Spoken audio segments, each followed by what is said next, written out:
Welcome to the award-winning show, Cool Kids Cook with Kid Chef Eliana. Your host, Eliana, is a 3-time cookbook author and foodie.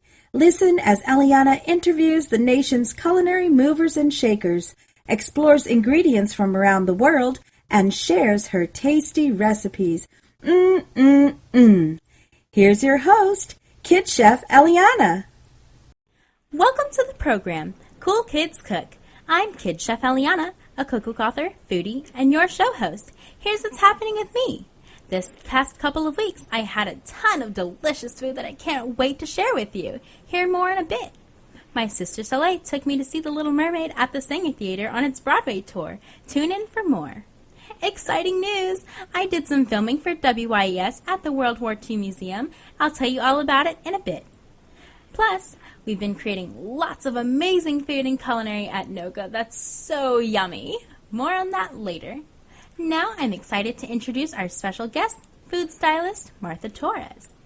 With 2 decades of food styling and culinary production design experience, Martha is one of New Orleans and the Gulf South's top freelance food stylists. Her work has appeared on packaging, advertising, menus, and cookbooks for casino and gaming clients, for fast, casual, and full-service restaurants, on television, commercials, and feature films, as well as satellite media tours, SMTs, webcasts, and trade shows. Martha's education includes degrees from the University of Texas, culinary programs at the New School in New York, and Le Cordon Bleu in Paris, and École Le Notre in Plaisir, France. In addition, Martha has been a presenter at Mississippi State University Culinology 101 for Chef Series, adjunct facility at the Culinary Arts Institute at Mississippi University for Women, a presenter at Food on Film and the International Association of Culinary Professionals, IACP. She has worked on projects throughout the United States, Mexico, and Latin America. Miss Martha, thank you so much for being a guest on the show, and welcome to Cool Kids Cook. Well, thanks so much, Eliana. I'm looking forward to this. This should be fun. Thank you, me too. I'm so excited. Now, large companies hire you for print, commercials, cookbooks, and feature films. So how do people find out about your work? Well, I do have a website. I'm also in several of the commercial production listservs, which are kind of a vetted database for people that have experience. In other words, like you have an IMDb credit when you've worked on a feature film or you've done episodic TV. So, someone who's looking, it's usually for me, it's a production supervisor for film, for commercials. And for like feature films and episodic, I'm usually working within the art department, so it will be maybe the art director or more often the props master will give me a call when they have specific scenes that really are going to be very food intense, perhaps more than art department is equipped to deal with. And so I will come in as and work on a few scenes or several scenes. And I've been doing this for, close to 30 years. And it's really been interesting because when I first got into this, I had my background is went to graduate school in public health, and I moved to New Orleans for a health planning job. And it just kind of segued into doing food styling. I literally had gone with a friend of mine who had been in health planning and was director of marketing for a yogurt company. And I went with her up to Chicago, and they have a cold studio there. And it was just fascinating to watch them basically do the build. And I was a science major, and so I just found it, just like, oh, my God, this is just phenomenal to watch something basically being built to work towards the camera. And so, here it is, decades later, and I'm still doing it. Styling and all that, it's so much fun. And, I mean, you do tons of works and, exciting. And I love, doing, like, food styling myself. My mom and I actually do that for my cookbooks. And I think it's really fun to just kind of play with, different, like, plates and the back nuts, or maybe if it's, like, the wooden tables or something. And I think it's just really fun, and it really makes the food, really pop. It makes it look, so much more delicious than just putting it on some plain plate and just taking a picture. Well, that's true. One thing is with, like when you're doing things like you working on your cookbook, that's editorial work, and you've got, you have a lot more freedom in that you determine, what your recipe is, or you determine the serving size. For those of us that really are commercial and advertising food stylists, we've got very, very strict parameters to work with. Very often I'm working from a defined operations manual where literally things are weighed in order to be plated, or we have to use a lot of times there's a lot of very specific constraints that have to be done. And the other thing that's real different on doing commercial work is the volume is a lot different. You can do something editorially where you capture the food as it's coming out of the kitchen and, move it around to however you want it. A lot of times when you're doing especially a commercial, there will be talent involved in it. And so you've got to have all this continuity because they only bite one time and then it's garbage and then you start again. So you have to make sure everything's kind of ready to go and looks as close as possible to what the last one did. And it's a real ballet, especially when you're working with talent, because if let's say it's a scene where a couple of people are, biting a sandwich, well, they both have to do their line, bite the sandwich, and then we swing in and, off goes the old one, hair and makeup go in and refresh. You make sure nothing's spilled, and you give them your new sandwich, and it has to look pretty much like the other sandwich because they may need to edit. So you have to have stuff that really, really looks pretty much identical. And it's really interesting doing that. I mean, I just find it's like it's a puzzle. And, like you can sometimes, you only need 10, and then sometimes you need 83 items. Yes. So they're lined up like little soldiers, and then you move to the next scene. Wow, that's crazy. I mean, whenever I think of food styling, I actually don't think of it like that. So this is really great to kind of have a different perspective, on the food styling rather than kind of how I was thinking of it, like, when I'm doing it for my cookbook. So I really like that. Now, I love living in New Orleans because it's such a gastronomic city with so many different, influences from different cultures and so many different foods and everything. So how has living in New Orleans influenced your food styling? Well, one thing is because we have such a confluence of culinary history in New Orleans from the people that live here, but also because of the port, in that a lot of product comes through now. There's been a lot of banana work done in New Orleans or in the Gulf Coast because that's where Chiquita and Dole bring their product in. And so if you have a scene where you need to have a massive amounts of bananas, they're going to fly somebody in and we're going to do it here because it's literally fresh off the boat. Without stickers on it. It's the sort of thing that, you don't really realize just how much comes through our port that is food-related. And also the port in Gulfport as well. But New Orleans really is a powerhouse when it comes to what's coming through the port. And also one of the biggest coffee purveyors is in the port of New Orleans, too. I mean, it's just one of those things. It's like, who knew? It's all there. That, especially post-Katrina, there's just so many restaurants. I mean, there's just so many things. Yes. And New Orleans is really great in that New Orleans is great because you have all these individual restaurants, the future trends might be. Yeah, definitely.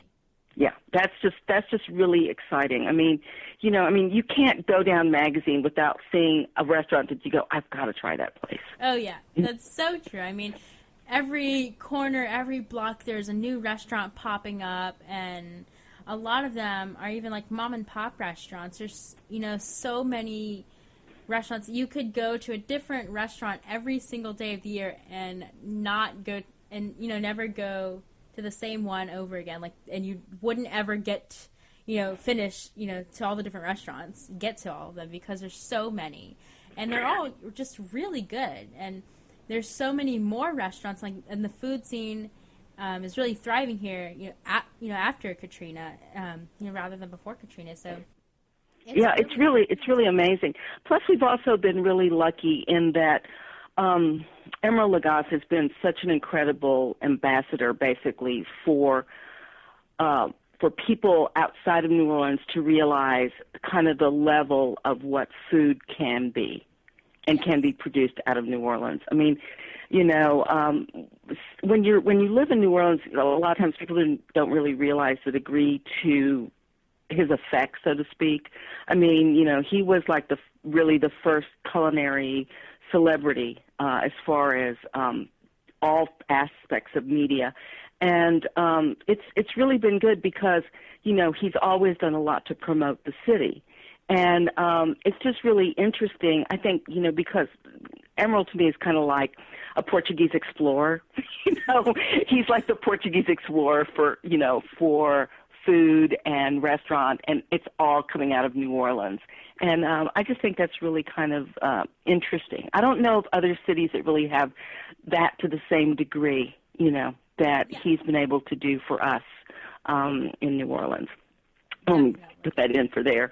But, you know, another thing about New Orleans is that everything is really easy to get to. You know, if you want, you know, you don't have to drive very far to go out and eat or go to markets. That's the other thing that's really kind of exciting is we're having, you know, a lot more farmers markets and a lot more,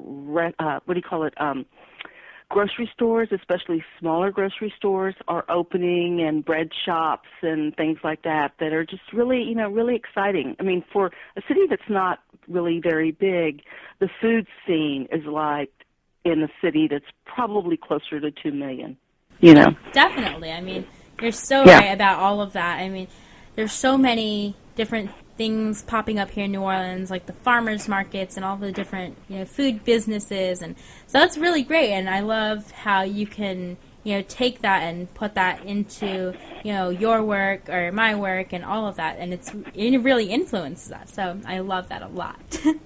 Well, style your food with style. We'll be right back. I'm Kid Chef Eliana, and you're listening to Cool Kids Cook.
To Cool Kids Cook. I'm Kid Chef Eliana.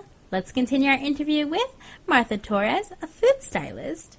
Let's find out more about you personally, Miss Martha. What's your favorite dish to cook, and what's your favorite dish to eat? Well, what's interesting personally, what I like to do is I kind of approach it differently. I'm real big on doing sauces and making salad dressings and chutneys, and then adding that either atop a fresh salad or atop of protein, as opposed to getting a recipe or finding something in a cookbook. I really like doing sauces and making fresh hollandaise sauce or a sabayon sauce, and then adding it to whatever kind of looks good at the market. Whether it's a pork tenderloin, I like pork, or a bone-in pork chops, or a rib roast, or finding some lamb.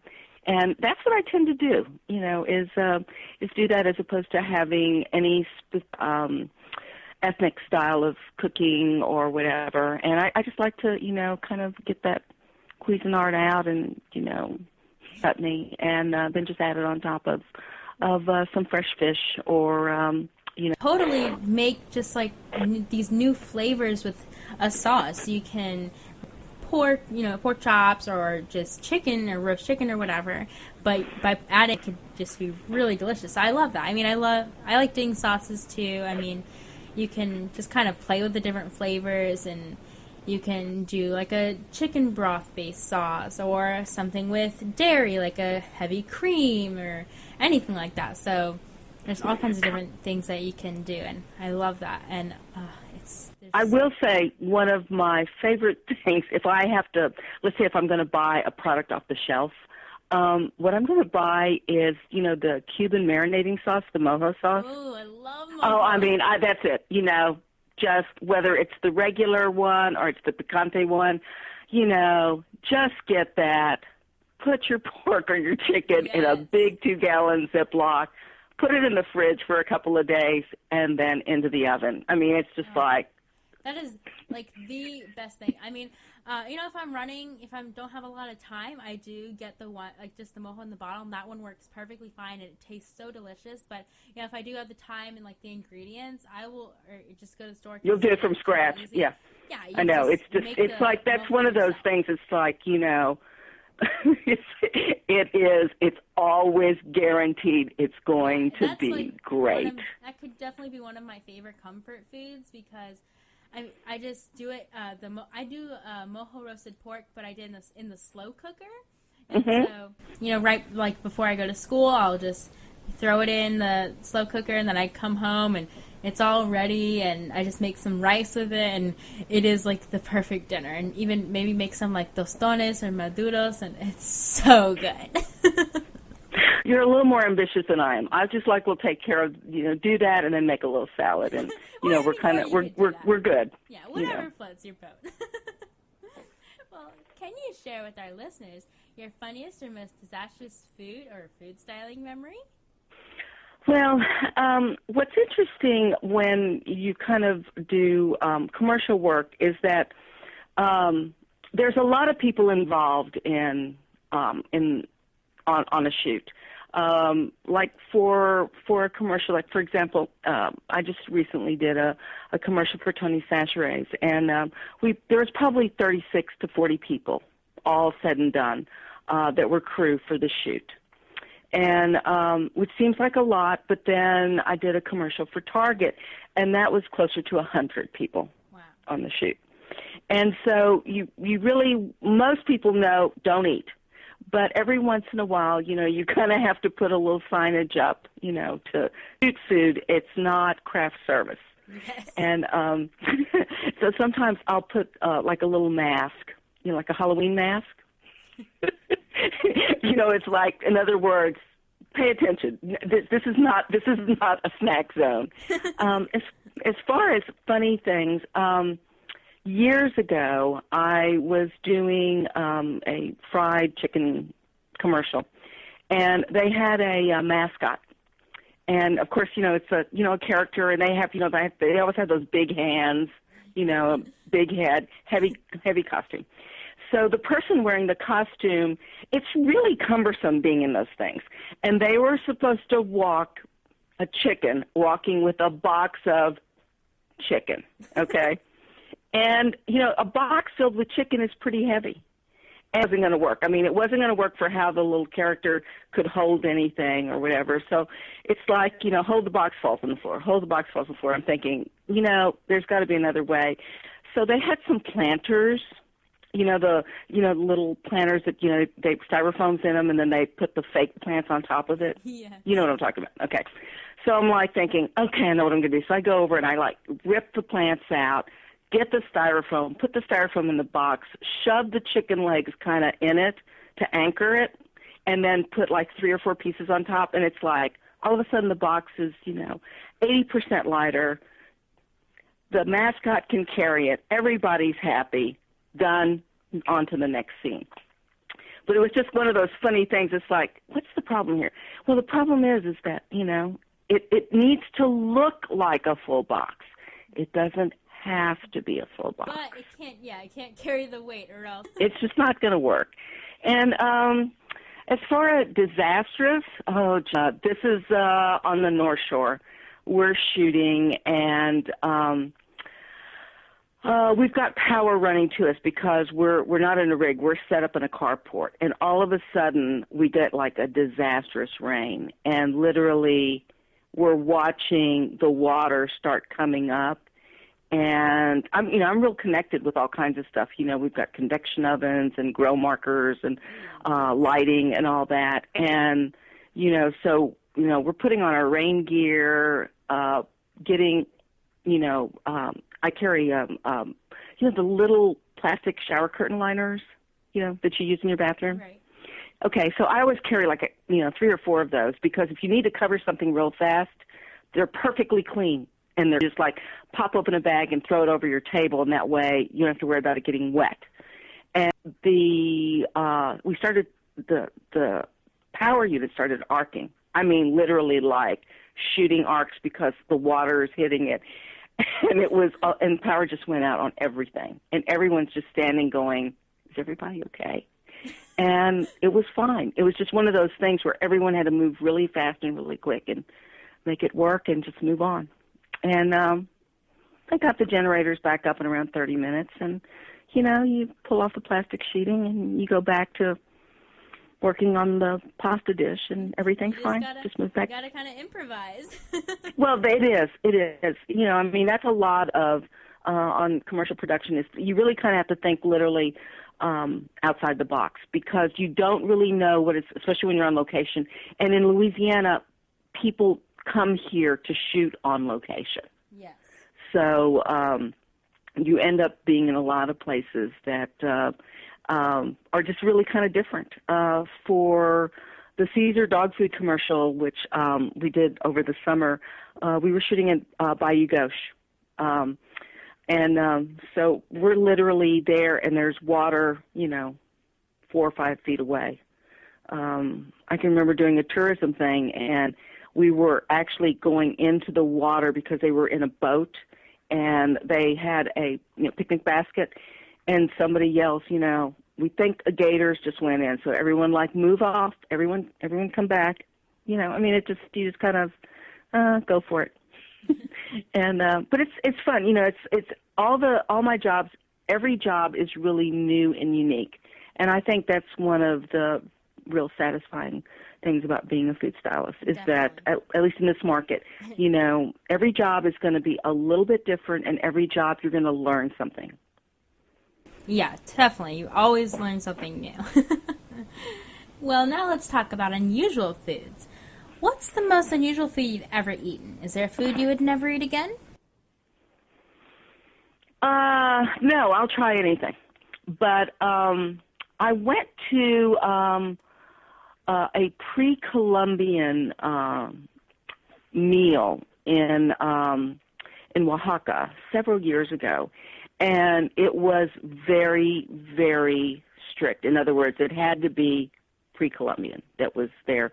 So lots of insects, and And it was this is before Katrina, so this is maybe 15 years ago. And it was the first time I'd ever had huitlacoche, and they had done it in omelets, and it was quail, like a quail egg omelet, and it was just amazing. It wasn't pretty, but that type of, that black smut, corn smut, is just so unusual. There's nothing that tastes like it. It's kind of like a nutty velvet flavor, Right. And that whole meal to this day, and my husband remembers it too.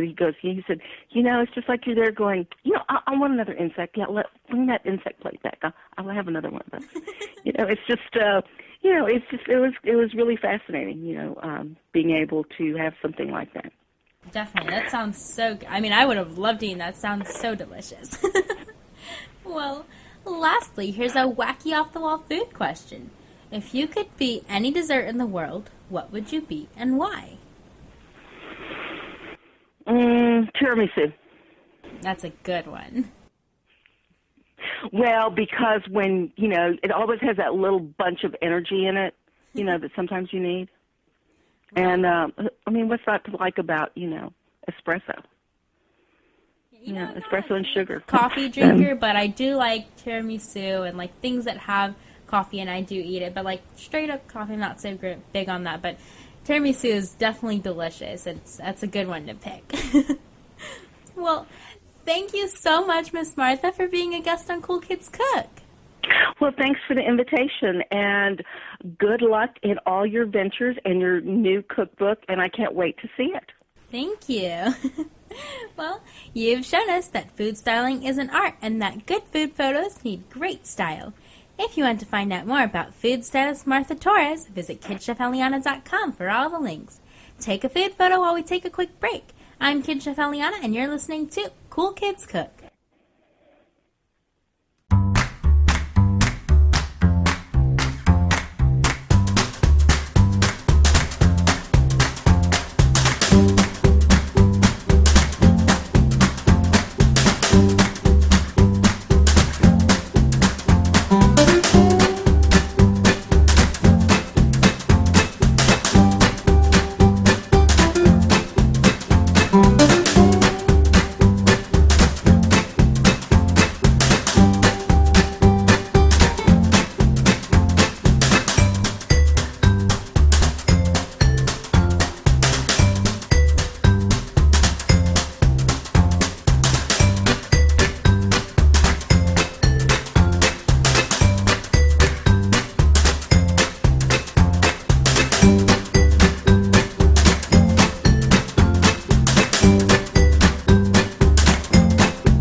Welcome back. I'm Kid Chef Eliana, and it's Cool Kids Cook. Now, this past couple of weeks, I had a ton of food and also a lot of really good food. So I started off my week, weekend, with the Higgy from Dreamy Weenie. So it's a hot dog place, and they have really great hot dogs there.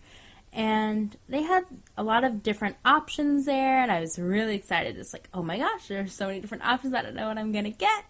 But in the end, I decided on the Higgy, and there are actually a lot of vegan options. And this was actually one of them, was you could get a vegan andouille.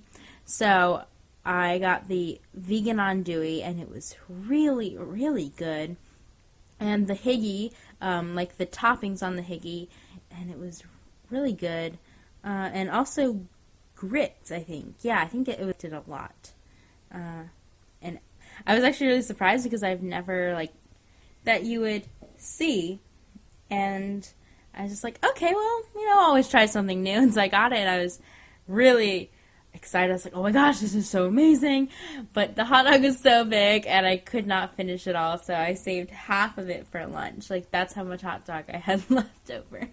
And then I also had some pho, and I absolutely love pho. So I went to Pho Bang near my house with my nana and my papa and my cousins and my dad, and the pho was so good. Like, as always, I always get the same thing whenever I go there.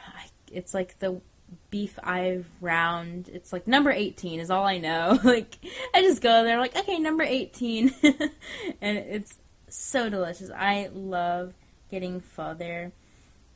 They have, like, the best pho. And normally I would just go there with my mom, and we could just, like, split a bowl of pho. And it could be a small bowl of pho, and it would be the perfect amount for both of us, because she mostly eats, like, all of the noodles and, like, the beef and everything, and I mostly drink the broth, so it's perfectly fine.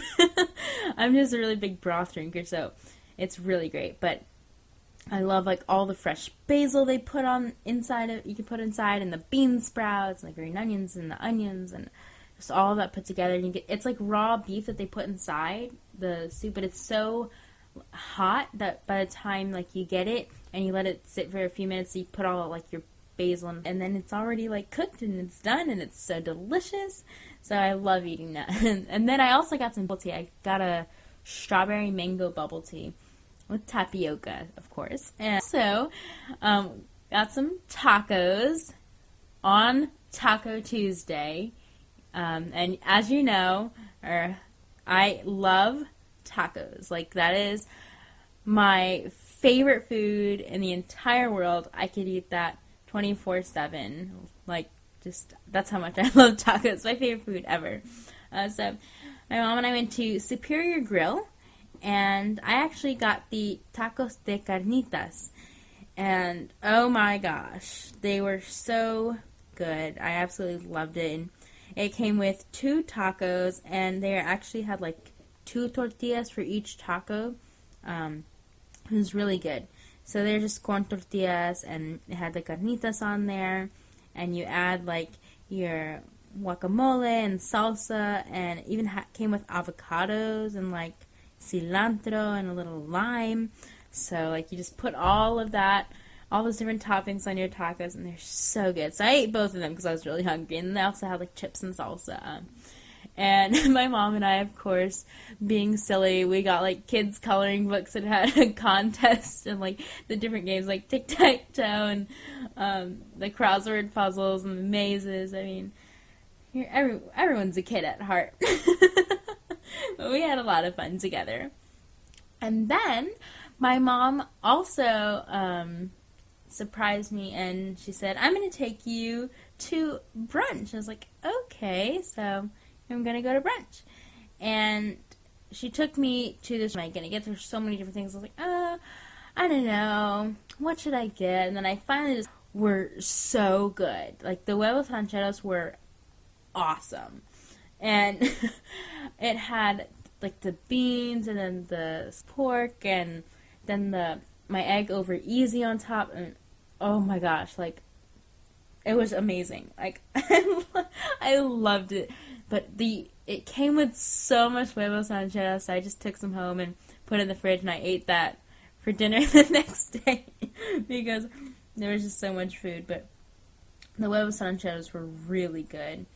And it even had, like, the crema on top, and it was just so delicious. And it even came with tortilla chips, so I just kind of, like, also took the tortilla chips and, like, dipped it in the sauce and the beans, and it was all really good. And then my mom also, she got, like, an order of hash browns, and she said they were really good. I was like, okay, all right, I like hash browns. My mom loves hash browns. I was like, well, if she says they're good, they've got to be good. So we got them, and they're put on the, they just kind of give you that's like nice and crispy and brown. Like the potatoes were just thinly sliced and fried, and that, like, those are the hash browns, like salt and pepper or whatever. And it's like, oh my gosh, these are so good, especially the really, really crispy hash browns. And then you get it with the side of, like, the gravy with, like, the sausage or whatever inside the gravy. And my mom said it's, like, the best thing ever. And I was like, okay. And I dipped the hash brown, like the potatoes, in the gravy, and then I ate it. And I was like, oh my gosh, this is the most amazing thing ever. It was so good. The gravy was awesome. Like, I could just eat that gravy all the time. I could eat that, like, with eggs or hash brown. And I practically wanted to, like lick the bowl, but, like, with the hash brown. But if I could, and if it wasn't rude, I would lick the bowl. Like, that's how good it was. My mom and I were just kind of, like, fighting back and forth, like, oh my gosh, no, I want the gravy, I want the gravy. I was like, if people are fighting over the food, then it's really good. And then I also saw The Little Mermaid on the Broadway tour with my sister Soleil. So it was at the Sanger Theater here in New Orleans. And my sister actually got tickets from her work. They bought these tickets for her for her birthday, since my sister loves mermaids. She loves everything about them. She loves The Little Mermaid. And so her birthday's in July, and they surprised her by buying the tickets. And so they got her 2 tickets, and she decided to take me with her, and I was really excited. So we had these balcony center tickets, and they were like dead on center. We had really, really awesome seats, and we could see, like, the entire show. They were really awesome. And so my sister and I were, like, she picked me up from school, and we went home and changed, and then we had to, like, come back across the river to get to the Sanger, like, and park, and then get our seats. And we literally walked in just as the show was starting. We walked into the Sanger and, like, got up to the balcony center, and we're trying to find our seats, and, like, the lights went off and the show was about to start, and the music started playing. Like, they had a whole orchestra, and we were like, oh my gosh, we got here, like, just on time. As soon as we sat down, the show started. It was like, we were cutting it so close, so we made it, like, on point. And and then they had her, like, swimming, and oh my gosh, the show was incredible. Like, the music, the orchestra was fantastic, and the cast was wonderful. I loved all the different cast members. The characters were so hilarious. I loved Sebastian. I mean, I feel like everyone loves Sebastian. And then there was Flounder. And Little Mermaid, she was really, really great, and she had a great voice. And of course, Prince Eric was great. And I loved my favorite scene was actually the chef scene, where the chef, like, he's like trying to like cook the meal for Ariel, and and, like, they're, like, fighting with Sebastian, who's, like, trying to go after Ariel, and it was just hilarious. So that was, like, my favorite scene. But it was just amazing. I'd actually never seen, like, a Broadway show before, so it was, like, my first time seeing it, and I was really excited that it got to be The Little Mermaid, because that is one of my favorite princesses. I really love Cinderella, but it's one of my favorites, and I love mermaids as well. So I'm so glad I got to see it with my sister, and we had an awesome, awesome time together. So it was fantastic. Well, grab a bite to eat. We'll be right back. I'm Kid Chef Eliana, and you're listening to Cool Kids Cook.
to Cool Kids Cook.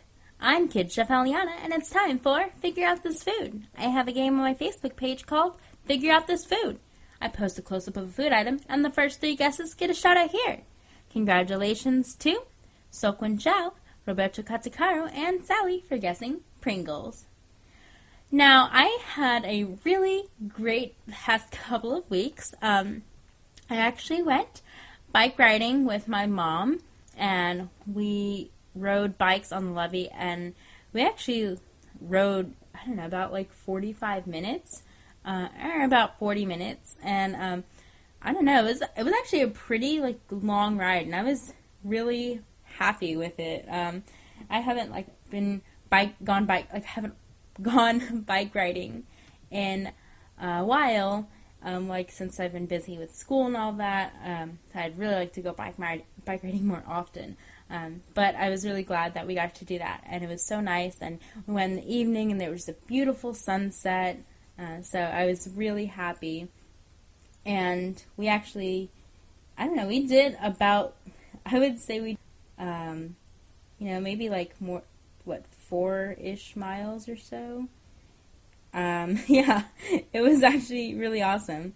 So we did maybe even about 5 miles, so that was a really great night. And I also did some filming with WYES, so I filmed for a couple days with them, and I actually filmed for a World War II documentary. I know it seems a little bit weird, but it was actually really fun, and I did kind of the food aspect of it, and it was really great. I actually got to speak to a man who was actually a child during World War II.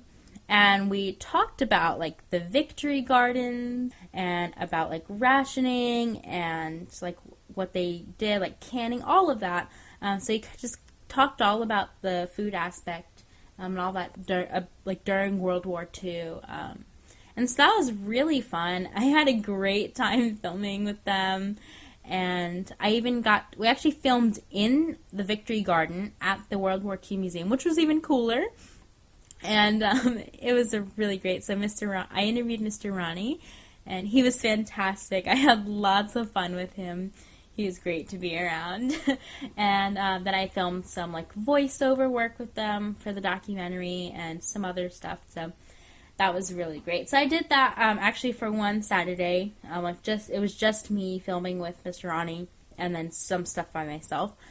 And that day, my mom and I went to the soda shop, and then I got Creole cream cheese ice cream. I absolutely, what's better than that? Creole cream cheese ice cream is the bomb. And so I got the ice cream, and it was so good. It was just so creamy and rich, and it wasn't too sweet. It was just the perfect amount of ice cream. I loved it. And so I just had the plain ice cream. My mom actually got a nectar float with the Creole cream cheese ice cream inside it. And that was really sweet, but it was also really good. But I loved it, and it was just kind of good. It had the nice salty turkey club, the bacon, and it was really good. And then the delicious sweet ice cream that was creamy and yummy. And then I filmed with a couple of other kids. So the documentary, there's Chris. So we actually all came together and filmed. So their own pieces, just like I did, and then we came together and filmed some different pieces, some different segments. So we did a couple of different segments together, and so it was nice. It was nice to meet them, and we actually had a lot of fun together. And we also were talking to Miss Chrissy, who works at the World War II Museum, and so we just did a bunch of different segments there. And I don't know, we were there for about 4 hours. It was actually pretty long. We stayed till the museum closed. It was pretty cool. They had all the cameras set up and the lighting, and it was awesome. And I remember, I don't know who said it, but one of the other kids, one of the other guys, he said, it feels like we're celebrities. It was so funny. We had a great time together, and it was nice. It didn't really feel like work or anything. We just had a lot of fun. So I'm glad I got to film with them. And so the documentary, which is, I think, Channel 12, but it was really great, and they actually sent us some times of when the documentary is going to be broadcasted, so I was really excited. So it's actually going to be broadcasted, it'll be aired on Tuesday, November 10th at 5 p.m., Thursday, November 12th at 9 p.m., Saturday, November 14th at 7 p.m., Sunday at 11/15, which is November 15th at around 12 p.m., and then there is a live webcast on November 4th at 10 a.m. YES.org. So those are all the different times that you can catch it over here, like in New Orleans. So you can check that out. And you can also, like I said, go to the WYS.org, and you can check it out there if you're not local here. So that was really cool. And I'll post all of that around the times before it airs, around November, the beginning of November. Remind everyone. So I'll post that, and you can see all that. So that was really great. And then also in culinary, we did a ton of cooking. And we have actually been in Italy. So I was so excited about Italy. I love Italy. I mean, of course, like pasta. I mean, that was kind of a thing for Italy. We have pasta. It was really awesome to be in Italy. Like, not actually be in Italy, but to like cook the Italian food. There was so much food for Italy. We spent a lot of time on Italy. And we actually spent almost a whole week actually just prepping food for a huge Italian feast. So in Italy, when they have their dinners, they have their dinners in like a certain way. They have like different courses. Like it starts with the antipasti, and then there's like segundo, and all of these different things, and all the way to like dessert and all that. So we wanted to do like kind of recreate that same thing, and we like had all these different like cheeses? I don't know, like breads and stuff, and yeah, and then we had what is it? Meat, but it's thinly. It has to be really high quality meat, and it was thinly sliced, and then it just has like a little bit of olive oil, salt, and pepper, and shaved Parmesan, and it's actually so delicious. I know it might sound weird or gross, but it's actually really good. You should try it. Then there's also like this. It's kind of similar to the crudo, like I just explained, except the meat is ground. And then it has like salt and pepper on it and all that. But it was actually really good.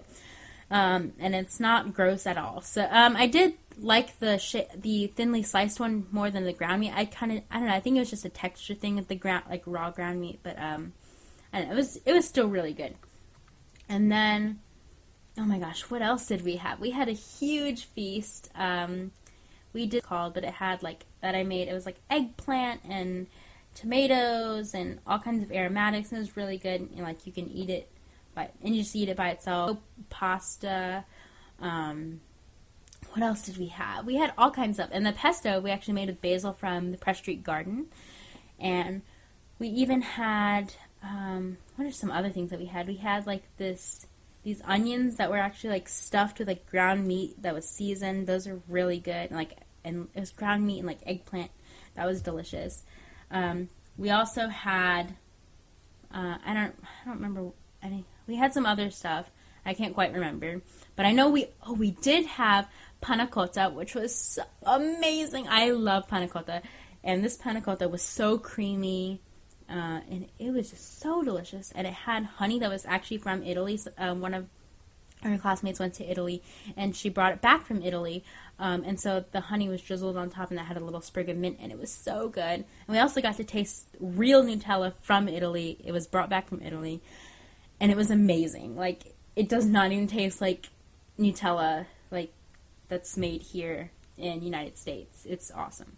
We also had a dish called Semifreddo, which is basically I think it's a pound cake or angel food cake, one of those. And so you make that, and then you cut it into thin slices, and then you have like a chocolate gelato that's put on the inside. So it's basically like a gelato with like chocolate gelato that's frozen, and then you have like the cake around the gelato. And so when you cut the cake, there's gelato on the inside, and it's so amazing. Then you like drizzle this chocolate syrup on top. I could have eaten like 20 of those. Like, it was so good. And then we also spent some more time at dessert. It's a custard-like dish, but instead of milk, like in a regular sweet Marsala wine, but we didn't have that. So we actually used champagne. So we did a champagne zabaglione, and it was so delicious. Like, the champagne cooks out, but you still have that nice champagne flavor, and it's really good. And it's like a sauce, basically. It's not super, like, custardy. But it's basically like a sauce. And then you arrange, like, honeydew and cantaloupe and raspberries and strawberries and, like, a sprig of mint on there. And it's really delicious. We also made arancini, which is like the fried rice balls, and we also had like this rice and fish kind of arancini thing. And we also had lasagna, and I made risotto, made a polenta, and it has chocolate in it, and it's so amazing, and they're so light and fluffy, and it's just so good. So we had an awesome time in Italy, and I cannot wait till we go to Spain next. So that's all for this week, and I leave you with this quote from Albert Einstein. I have no special talents. I am only passionately curious. Thanks so much for joining me. I'm Kid Chef Eliana with Cool Kids Cook. Bon appetit. I'll see you next week.